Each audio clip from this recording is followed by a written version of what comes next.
রূপার বিষয়টা একটু আধটু ভাবাচ্ছে তুরানকে। রূপা এমন অদ্ভুত কেন?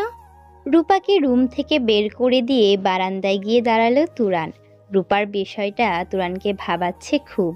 মেয়েটার সাথে যতই খারাপ বিহেভ করুক কখনো রাগ করবে না, নাকি রাগ অভিমানও বুঝে না রূপা? কি জানি। হাতে প্লেট নিয়ে বাসায় ঢুকতে সাহেলা বেগম বলল, ভাত নিয়ে তুমি কোথায় গিয়েছিলে রূপা? সামনে পা বাড়াতে গিয়েও থমকে দাঁড়ালো রূপা। হাসি মাখা মুখে বলল, আরে এই বাসায় একটা ভ্যাবলাকান্ত আছে না, যার মাথা ফাটিয়ে দিয়েছিলাম। এই পর্যন্ত বলেই আবার উচ্চ শব্দে হেসে ওঠে রূপা।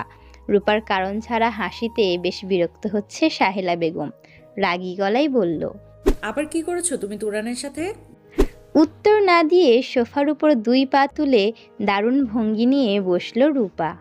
আরে কি আর করব, উনার সাথে ভাব জমাতে ওনার বাসায় গিয়েছিলাম খাবার নিয়ে, কিন্তু আম্মু উনি একদম সুবিধার না। ভ্রু কুঁচকে সাহেলা বেগম বলল। সুবিধার না মানে? আবার হেসে ওঠে রূপা, বলে, উনার রুমে একটু গিয়েছি, তাই বলে মানুষ দেখলে নাকি বাজে বলবে, আর কখনো আমার রুমে আসবে না, ব্লা ব্লা ব্লা। তুরান সুবিধার বলেই এসব বলেছে। এসব কথার মানে তুমি বুঝবে না।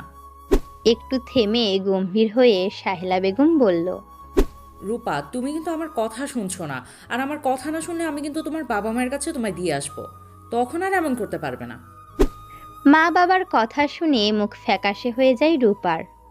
কতদিন না বলছি উনারা আমার মা বাবা না, আমায় তো তুমি মারো না, উনারা আমায় মারে। উনারা আমার বাবা মা কিভাবে হয়? রুম থেকে ডাক দেয় আজিজ চৌধুরী। আজিজ চৌধুরীর ডাকে সাড়া দিয়ে দ্রুত পায়ে রুমে চলে যায় সাহেলা। আমার এখানে একটা বই রেখেছি, বইটা কোথায়? আমি কিভাবে বলবো তোমার বইয়ের কথা? আমি কি পড়ি বই? পড়ো না, সেই জন্য কি তুমি বইটা অন্য জায়গায় রাখতে পারো না? ক্ষিপ্ত কণ্ঠে সাহেলা বেগম বলল, না, পারি না। সারাক্ষণ বই বই আর বই। বাসায় যতক্ষণ থাকো বই নিয়ে বসে থাকো। বিড়বিড় করতে থাকে সাহেলা বেগম। বাসায় এসে যে দুই দণ্ড কথা বলবে তা না, সারাটাক্ষণ বই পড়বে। বাড়িতে পুরো লাইব্রেরি বানিয়ে ফেলেছে।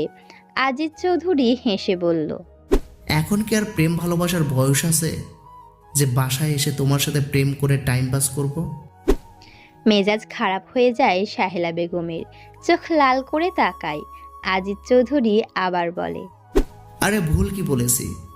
এভাবে চোখ লাল করে তাকাও কেন? সাহেলা বেগম কোনো উত্তর দেয় না। বইটা খুঁজে পেয়ে ছুঁড়ে মারে আজিজ চৌধুরীর দিকে। হাত দিয়ে আচমকা বইটা ধরে ফেলে আজিজ চৌধুরী। এত ভারী বইটা যদি আমার মাথার উপর পড়তো তাহলে কি আমি বাঁচতাম? যে বই গুছিয়ে রাখতে পারে না তার বই না পড়াই ভালো। আহা সাহেলা, তুমি একজন সাইকিয়াট্রিস্ট, তোমার মাথায় যদি এত গরম থাকে রোগীদের অবস্থা কি হবে? এত সব নিয়ে তোমার ভাবতে হবে না। এই বলেই রুম থেকে বেরিয়ে যায় সাহেলা বেগম। রূপার রুমে গিয়ে দেখে শুয়ে আছে রূপা। জানালার ফাঁক দিয়ে আকাশের দিকে তাকিয়ে আছে। যদিও চারপাশের বড় বড় বিল্ডিংগুলোর জন্য আকাশ দেখার জো নেই। সাহেলা বেগমকে দেখেই উঠে বসে রূপা। মুচকি হেসে সাহেলা বেগম রূপার পাশে বসল। আগের মতো মাথায় পেইন হয়? মাথা ঝাঁকিয়ে রূপা বলে, না, আগের থেকে কম। ওই যে তোমার হঠাৎ করে মাথা গরম হয়ে যায়, নিজের শরীরে নিজে আঘাত করো, ভাঙচুর করো, কান্না করো, এখন কি এরকম হয়? রূপা একটু ভেবে বলল। না, 2 দিন এরকম হয়নি। স্বস্তির নিঃশ্বাস ফেলে সাহেলা বেগম। কিছুটা হলেও তাহলে সাকসেস উনি। মনের ভিতর একটাই চিন্তা, রূপার মাকে দেওয়া কথা রাখতে পারবে তো? সাহেলা বেগম ফোনের গ্যালারি থেকে একটা ছবি বের করে রূপাকে দেখালো। সাদা অ্যাপ্রন পরে বাইকের উপর বসে আছে রূপা। সাহেলা বেগমের হাত থেকে ফোনটা নিয়ে ছবিটা খুঁটিয়ে খুঁটিয়ে দেখে রূপা বলে, আমি তোমার বাবা মা যদি এখানে তোমায় দেখতে আসে তাহলে কি পাগলামি করবে? চোখ মুখ কুঁচকে ফেলে রূপা, যেন সাহেলা বেগম খুব বিশ্রী কথা বলেছে। উফ, ওনাদের আমার সহ্য হয় না, বোঝো না কেন তুমি ব্যাপারটা? ওনারা আমায় কত মেরেছে। বলেই কেঁদে দেয় রূপা। ভালো হয়ে চলে কেউই মারবে না। শক্ত গলায় রূপা বলে, ওনারা যেন এখানে না আসে, ভালো হবে না কিন্তু। হতাশ হয়ে যায় শাহেলা বেগম। ওনারা তোমার বাবা মা, ওনাদের কি তোমায় দেখতে ইচ্ছে করে না?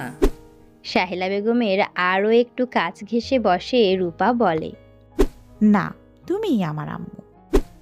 শাহেলা বেগম রূপাকে সব কথাটা শোনাতে পারলে এই কথাটা কিছুতেই শোনাতে পারছে না। ভুল কিছু রূপার মা বাবারও আছে, ওনাদের রূপাকে বোঝা উচিত ছিল। এ ব্যাপারে আর কিছু বলে না শাহেলা বেগম। তোমার ঘুমের টাইম হয়েছে, ঘুমিয়ে যাও। ছাদে যাবে না কিন্তু। আমার কথা না শুনলে আমার থেকে খারাপ আর কেউ হবে না। চুপচাপ শুয়ে পড়ল রূপা। অনেকক্ষণ ঘুমের ভান করে শুয়ে রইল, ঘুম আসছে না। পা টিপে টিপে ছাদে গেল। এই টাইমে ছাদে গেলেই তুরানের দেখা মিলে। ছাদে গিয়ে হতাশ হয়ে গেল রূপা, মনটাও খারাপ হয়ে গেল। তুরান ছাদে নেই। রূপা তুরানের দরজার কাছে গিয়ে দেখলো দরজায় তালা ঝোলানো, জানালাটাও বন্ধ। উনি কি এই বাসা থেকে চলে গেল? ছাদে গিয়ে দেখলো শুধু একটা শার্ট শুকাতে দেওয়া। তুরান ছাড়া আর কার শার্ট? আজকে আর শার্ট নেয়নি রূপা। ব্লেড দিয়ে শার্টের একটা হাতা কেটে ফেললো। তারপর দ্রুত পায়ে ছাদে থেকে নেমে গেল। রুমে গিয়ে শার্টের হাতাটা হাতে নিয়ে আপন মনে হাসছে। মজার তো ব্যাপার, এক হাতা আছে আর এক হাতা নেই। একা একা খিলখিলিয়ে হেসে উঠল রূপা। তুরান হয়তো কোথাও গেছে, বাসা ছেড়ে গেলে কি আর শার্ট রেখে যেত? একটু পর ছাদে চেঁচামেচি শোনা গেল। পাশের বাসায় আন্টি চিল্লাচ্ছে, তার হাজবেন্ডের নতুন শার্টের হাতা পাচ্ছে না। এগুলো কেমন অসভ্যতামি! কান খাড়া করে সবটা শুনছে রূপা। ভয়ে চুপসে গেল। যদি কোনোভাবে জেনে যায়? চুপচাপ ঘুমের ভান করে শুয়ে রইল। চেঁচামেচি শুনে ছাদে গেল শাহেলা বেগম। শাহেলা বেগমকে ছাদে দেখেই শার্টটা ওনাকে দেখিয়ে বলল, দেখেন খালা, কালকে শার্টটা কিনে এনেছি, ইজি ব্র্যান্ডের, 3,000 টাকা শার্টটার মূল্য। কথা শুনে বোঝা যাচ্ছে শার্টের মালিক অনেক রেগে আছে। রূপা কি এমনটা করেছে? না জেনে কিছুই বলা যাচ্ছে না। শাহেলা বেগম দ্রুত পায়ে রূপার রুমে আসলো। এসে দেখলো রূপা ঘুমাচ্ছে। কয়েকটা বার ডাক দিল রূপাকে, কোনো সাড়া নেই। শাহেলা বেগম নিশ্চিত হলো রূপা এসব করেনি তাহলে। শাহেলা বেগম চলে যাওয়ার পরই উঠে বসে রূপা। হাঁপ ছেড়ে বাঁচল। শার্টের হাতাটা দ্রুত লুকিয়ে ফেলল। কিন্তু মন ভীষণ খারাপ হয়ে গেল। তুরানের রুমের দরজায় তালা ঝুলানো, জামা কাপড়ও ছাদে রোদে দেওয়া নেই। তবে কি সত্যি চলে গেল তুরান?